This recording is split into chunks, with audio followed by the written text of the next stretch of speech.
ఒక్కసారి కొమ్మూరి గోల్డ్ కి కాల్ చేయండి. తాకట్లో ఉన్న మీ బంగారాన్ని విడిపించి మార్కెట్ ప్రైస్ కి వాళ్ళు కొనుక్కుని మిగతా డబ్బులు మీకు ఇచ్చేస్తారు. హాయ్ హలో నమస్తే వెల్కమ్ టు అవర్ ఛానల్. నేను మీ చార్మి.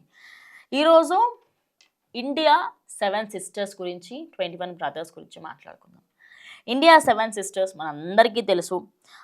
నార్మల్గా అరుణాచల్ ప్రదేశ్, మణిపూర్, మేఘాలయ, మిజోరాం, నాగాలాండ్, త్రిపుర, అస్సాం వీటిని 7 సిస్టర్స్గా మనం అంటాం. అయితే ఈ 7 సిస్టర్స్ ఇక్కడ నేను మీకు సైడ్లో ఇండియన్ మ్యాప్ వేయిస్తాను, అందులో క్లియర్గా అర్థమైపోతుంది. అయితే ఈ 7 సిస్టర్స్ నార్త్ ఈస్ట్లో ఉంటాయి. అంటే ఇది ఇండియా అనుకోండి, ఇటువైపు ఉంటాయి, అవునా కాదా? అయితే వాటి కిందనే పక్కకే బంగ్లాదేశ్ అని ఉంటుంది. ఓకే, అదొక దేశం అనమాట. బంగ్లాదేశ్ అని అదొక దేశం ఉంటుంది అనమాట. అయితే అక్కడున్న కొంతమంది అఫీషియల్స్ ఒక మ్యాప్ని రిలీజ్ చేశారు.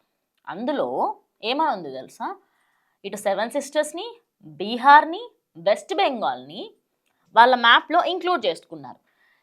ఇంక్లూడ్ చేసుకొని గ్రేటర్ బంగ్లాదేశ్ అని స్టార్ట్ చేశారు. జస్ట్ ఇమాజిన్, వీళ్ళు గ్రేటర్ బంగ్లాదేశ్ అంటే అశోకుడు అప్పట్లో చేసిన అఖండ్ భారత్ చేస్తే రేపటి రోజు కనీసం చెప్పుకోవడానికి కూడా ఉండదు. అప్పట్లో బంగ్లాదేశ్ అని ఒకటి ఉండే అని చెప్పుకునే పరిస్థితి వస్తుంది. అయితే ఇప్పుడు మరి వీళ్ళు ఏ ధైర్యంతో చెప్తున్నారు అనేది నేను క్లియర్గా ఎక్స్ప్లెయిన్ చేస్తాను. సో ఇండియా ఇప్పటికే 72 to 75 ఫైటర్ జెట్స్ని బంగ్లాదేశ్కి సరిహద్దుల్లో ఉండే ఒక ప్లేస్, అదేంటంటే సిలిగిరి. దీన్ని చికెన్ నెక్ అంటారు, ఎందుకంటే ఇది జస్ట్ 22 కిలోమీటర్స్ వైడ్లో ఉంటుంది. ఇప్పుడు ఆ ఒక్క ప్లేస్ని మనం బ్లాక్ చేసినా, ఇప్పుడు బంగ్లాదేశ్ ఆ ఒక్క ప్లేస్ని బ్లాక్ చేసింది అనుకో, వీడు చేయకపోయినా చైనా చేయడానికి రెడీగా ఉందన్నమాట. ఎందుకు? వీళ్ళకి నార్త్ ఈస్ట్ కావాలి. ఆ నార్త్ ఈస్ట్ కావాలంటే ఈ ఒక్క చికెన్ నెక్ అని ఉంది కదా సిలిగిరి, దీన్ని ఒక్కదాన్ని బ్లాక్ చేస్తే కంప్లీట్ నార్త్ ఈస్ట్ ఇంక ఇండియాతో సంబంధం లేకుండా మొత్తంకి విడిపోతుంది. అయితే వీళ్ళకి తెలియని విషయం ఏంటంటే బంగ్లాదేశ్కి 2 చికెన్ నెక్స్ ఉన్నాయి. అవి ఏందో ఇప్పుడు చెప్తా. ఒకటి నార్త్ వెస్ట్ దాక్షిన్ దగ్గర ఒకటి ఉంటుంది అనమాట. అక్కడి నుంచి సౌత్ వెస్ట్ గారో హిల్స్కి జస్ట్ 80 కిలోమీటర్స్. జస్ట్ ఇమాజిన్, మన ఫైటర్ జెట్స్, మన ఆర్మీ అక్కడికి వెళ్ళి ఆ ఒక్క ప్లేస్ని తీసుకుంటే రాంగ్పూర్ మొత్తం మన చేతికి వచ్చేస్తుంది. అప్పుడు వీళ్ళు చికెన్ నెక్గా మన సిలిగిరిని ఏం పీకలేరు, ఏమి చేయలేరు. అదే కాదు, ఇంకోటి కింద కూడా ఉంది. సౌత్ ఈస్ట్ దగ్గర చేటర్ గ్రామ్ అని ఉంటుంది. అక్కడ 28 కిలోమీటర్స్ మాత్రమే ఉంది. ఆ ఏరియాని మనం బ్లాక్ చేస్తే కంప్లీట్గా బంగ్లాదేశ్, ఇటు మన ఢాకా ఏదైతే ఉందో దాని క్యాపిటల్ కూడా ఆ ఒక్కటి మాత్రమే మిగులుతుంది. ఆ ఏరియాని మొత్తం మనం కబ్జా చేసుకోవచ్చు. అలాంటి దాన్ని వదిలేసి చాలామంది ఇప్పుడు మన సిలిగిరి ప్రమాదంలో ఉంది అంటున్నారు. No, it's not. ఇంకా అక్కడ చాలా విషయాలు జరిగే ఉన్నాయి. కానీ ఇందులో ఇప్పుడు సోషల్ మీడియాలో వస్తున్న కొన్ని కథనాలు కూడా మాట్లాడుకుందాం. ఫస్ట్ బీహార్ని తీసుకుంటాము అంటున్నారు కదా. ఓన్లీ ఒక పని చేస్తా, బీహార్ వాళ్ళు ఒక సందర్భంలో ఒక వీడియో ఉంటుంది. ఇఫ్ ఐ గెస్, నాకు అది దొరికితే నేను ఖచ్చితంగా ప్లే చేస్తాను. చాలామంది సోషల్ మీడియా చూసుంటారు. బీహార్ వాళ్ళు మహిళలు అక్కడ ఎవరో అవుట్ సైడ్ నుంచి వచ్చిన వాళ్ళని, టెర్రరిస్టులను ఒక రూమ్లో బంధించి పెట్టిర్రు. గాళ్ళతోనే మీరు పోటీ పడేది. అదంతా వదిలేయండి అయ్యా, మీరు బీహార్ దాకా ఎందుకు పోతున్నారు? బీహార్ వాళ్ళతో మీరు కొట్లాడాలంటే మీరు ఇంకో జన్మెత్తాలి. నార్త్ ఈస్ట్లో ఉన్న 7 సిస్టర్స్ వాళ్ళని మనము మోమోస్ అని, చైనీస్ అని తిడతాం కదా. బట్ వాళ్ళు ఇప్పుడు మేము 7 రాష్ట్రాలు కాదు, సింగిల్ నార్త్ ఈస్ట్ అని చెప్పి ర్యాలీలు తీసుకుంటూ మీరు రండ్రా చూసుకుంటాము అని చెప్పేసి ఎంత ధైర్యంగా ఉన్నారో తెలుసా.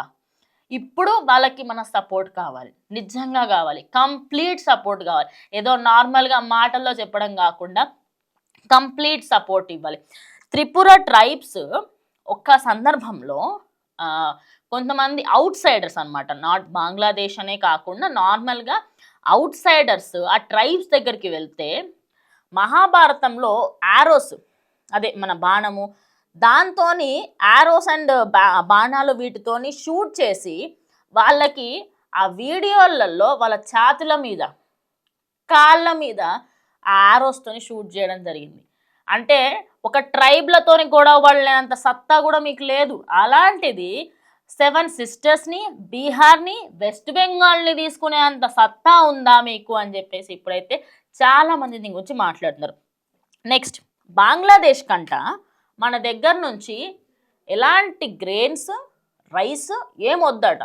సరే తీ, మాకు కూడా అవసరం లేదు, మీకు ఇచ్చి మిమ్మల్ని పోషించే అవసరం మాకేంది. ఒక్క టైంలో పాకిస్తాన్ ఇంకా ఇది విడిపోయిన తర్వాత మన సోల్జర్స్ ఎంతోమంది ప్రాణాలు త్యాగం చేసి మరి వాళ్ళకి రాష్ట్రం ఇస్తే గిదా వాళ్ళు పరిపాలన చేసుకునేది. సరే ఇంకోటి, వీళ్ళు ఇప్పుడు బంగ్లాదేశ్ అనేది ఒకప్పుడు మన దాంట్లోనే ఉండే, దాని తర్వాత ఒక ముస్లిం రాష్ట్రంగా కంప్లీట్గా అక్కడ ముస్లిమ్స్ ఎక్కువగా ఉండి దాని తర్వాత బంగ్లాదేశీస్ వీళ్ళందరూ వచ్చి మైనారిటీస్ అక్కడ హిందూస్గా ఉంటున్నారు. ఇంత జరిగింది కదా, దీని తర్వాత కూడా పెద్ద మనుషులు వచ్చి నిజానికి వాళ్ళ 93% ఆఫ్ ద ఎక్స్పోర్ట్స్ మన దగ్గర నుంచే వెళ్తాయి. ఓకే, అందులో మేజర్గా చాలా క్లాతింగ్ బ్రాండ్స్ కూడా ఉంటాయి. అయితే 93% ఈ ఎక్స్పోర్ట్స్ని ల్యాండ్ ద్వారా పంపించుకుంటారు. బికాస్ చాలా ఈజీ, ఎక్కడ కూడా సముద్రం లేదు కదా, ల్యాండ్ ద్వారా చాలా ఈజీగా పంపించుకోవచ్చు. ఇప్పుడు అది ఆపేశారు. ఎందుకు ఇవ్వాలా మీకు మేము? ఏమన్నా చేసుకోవాలంటే మా పోర్ట్లోకి వెళ్ళి చేసుకోరు. కోల్కత్తా, ముంబై చేసుకోరు. ఇప్పుడు కోల్కత్తా ఇంకా ముంబై సైడ్ నుంచి పోర్ట్స్లలో నుంచి చేసుకుంటే ట్రావెల్ ఖర్చు ఎక్కువ అవుతుంది. లొకేషన్ ఇప్పుడు ఇక్కడ నుంచి ఆడదాకా పోవడం ల్యాండ్ ద్వారా ఈజీ, వాటర్ ద్వారా ఎంత కష్టం జస్ట్ ఇమాజిన్. ఆ వాటర్ ద్వారా అక్కడ వరకు వెళ్ళాలంటే లాంగర్ టైం పడుతుంది. అదేవిధంగా వీళ్ళకి మనీ లాస్ కూడా ఎక్కువ అవుతుంది. అదేమీ ఆలోచించకుండా మాకు ఫుడ్ వద్దు మీ సైడ్ నుంచి, మాకు ఏమొద్దు అంటే తీసుకోకండి. ఎవరికి నష్టం? మీకే నష్టం. ఇంకోటి, ఇప్పుడు H&M, జారా, యూనిక్లీ లాంటి పెద్ద పెద్ద బ్రాండ్స్ బంగ్లాదేశ్ మీద ఆధారపడి ఉన్నాయి. ఎందుకు? క్లాతింగ్ బ్రాండ్కి సంబంధించి కానీ లేకపోతే మ్యానుఫ్యాక్చర్ అక్కడ చీప్ అవుతుంది. ఎందుకంటే చీప్ నా కొడుకులు కాబట్టి. ఓకే, సో ఇప్పుడు అక్కడ చీప్గా అయిపోతుంది కాబట్టి అక్కడ చేయించుకుంటారు. ఇప్పుడు ఇంత ట్రావెలింగ్ ఆ పోర్ట్లలో పంపించి అక్కడ నుంచి తెప్పించుకొని ఇదంతా తలకానప్పుడు వాళ్ళు ఎందుకు పడతారు? ఇంటర్నేషనల్ బ్రాండ్స్ వాళ్ళు ఏం చేస్తారంటే ఇప్పుడు వాళ్ళకి మాకు సప్లయర్స్ కావాలి. సప్లయర్స్ ఎవరు అవుతారు? ఇండియన్స్. ఎస్, బంగ్లాదేశ్ ఇప్పుడు వాళ్ళకి సంబంధించి వాళ్ళు ఎట్లా కొట్టుకొని సావని అక్కడ జరిగే ఇష్యూస్ వల్ల అక్కడ హిందూస్ని చంపడము, అక్కడ ఉన్న వాళ్ళని చంపుకోవడం ఎందుకు ఇంతగానం, అసలు అవసరమా అనే చెప్పేసి కూడా చాలామంది అంటున్నారు. కానీ రియల్ సిచ్యువేషన్ ఏంటంటే వాళ్ళ కాళ్ళ మీద వాళ్ళే గొడ్డలతో కొట్టుకొని నరుక్కుంటున్నారు. ఇది పిచ్చితనం అంటారు. అయితే ఇప్పుడు H&M, జారా, యూనిక్లీ లాంటి బ్రాండ్స్ ఇండియాకి సప్లయర్స్ కోసం అడుగుతున్నాయి. సో ఆ సప్లయర్స్కి సంబంధించి కూడా made in India, make in India అని చెప్పేసి ఒక స్టార్ట్ కూడా చేశాం కాబట్టి దాని ద్వారా అది ఇక్కడ కూడా కంటిన్యూ అవుతుంది. ఇలా చెప్పుకుంటూ పోతే మా 7 సిస్టర్స్ జోలికి వస్తే 21 మంది అన్నలు ఉన్నారా. కిందున్న కేరళ దగ్గర నుంచి పైన జమ్మూ కాశ్మీర్ దాకా ఒక్కొక్క రాష్ట్రం నుంచి ఒక్కొక్కళ్ళు వస్తే కనీసం మీరు నోరు తెరిసి మాట్లాడడానికి కూడా ఉండదు. అంత దారుణమైన స్టేజ్కి తీసుకొస్తాం. పక్కన వాళ్ళకి సంబంధించి చికెన్ నెక్కులు ఉన్నాయి, చికెన్ పాయింట్లు ఉన్నాయని చెప్పడం కాదు. ఫస్ట్ నీ కొంప చూసుకొని నీ లైఫ్ ఎట్లుంది ఫస్ట్ అది చూసుకొని పక్కన వాళ్ళ మీద వాడడానికి ఆలోచించి. ఇప్పుడు పాకిస్తాను, సౌదీ అరేబియా అండ చూసుకొని ఎట్లయితే మాట్లాడుతున్నారో మీరు ఆ అండ గురించి ఫస్ట్ పక్కకు పెట్టి ఫస్ట్ ఆ ఏరియాస్లలో ఏం చెయ్యాలా ఏంటనేది ఆలోచించండి. ఇంకోటి, రాష్ట్రాలకి సంబంధించి భాష గురించి కొట్టుకోవడాలు, రిలీజన్ల గురించి కొట్టుకోవడాలు కాదు. ఇప్పుడు బయటకు వచ్చి మాట్లాడండి. మాట్లాడే పెద్ద మనుషులు ఎవరెవరైతే ఉన్నారో ఇప్పుడు బయటకు వచ్చి మాట్లాడండి. అస్సాంని తీసుకుంటాము, నాగాలాండ్ని తీసుకుంటాము, మేఘాలయాన్ని తీసుకుంటాం అంటే చేతులు కట్టుకోవడానికి కూర్చోడానికి ఎవ్వరు ఇక్కడ ఖాళీగా లేరు. ఆఫ్ కోర్స్ ఇది ఇప్పుడు సోషల్ మీడియాలో కంప్లీట్గా ట్రెండ్ అవుతున్న విషయం. మరి మీరేమనుకుంటున్నారు? మన 7 సిస్టర్స్ మీదకి వస్తే 21 బ్రదర్స్ ఖాళీగా కూర్చుంటారా? మిగతా వాళ్ళందరూ మాకేం పట్టింపు లేదని అనుకుంటారా అని మీరు అనుకుంటున్నారా? ఈ కంప్లీట్ అనాలిసిస్ పైన మీరేమనుకుంటారో ఖచ్చితంగా కమెంట్ చేయండి. ఇది వాళ్ళ వీడియో, ఇంకా వీడియోతో మళ్ళీ కలుస్తాం.